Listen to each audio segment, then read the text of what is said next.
guys, and welcome to another fun project. So this one I'm calling the Easy Abstract Art Project. And the reason that is because we're going to create a beautiful piece of abstract art with literally no painting skills whatsoever. This is a high contrast piece, so it's perfect to put above your desk or anywhere that you want to try and focus.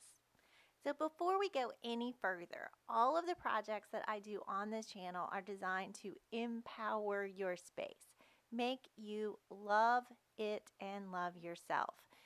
So if you haven't already, click subscribe and you'll get more projects like this one. So let's get started. This project was inspired by a piece of art that I saw a couple years ago, and I haven't been able to stop thinking about it. So what I wanted to do is figure out a way to create it. So these are the things we need. We need a large artist canvas. We need some nylon string and some spray adhesive. You're going to see that I talk more about this later on, so don't worry so much about that until you watch the video. The artist brushes can be just your cheap ones that you pick up.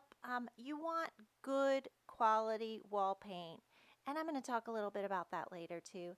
And then just an artificial flower spray with just small flowers on it, because you're going to cut that apart with your really strong scissors. So let's get started. So you want to start by just snipping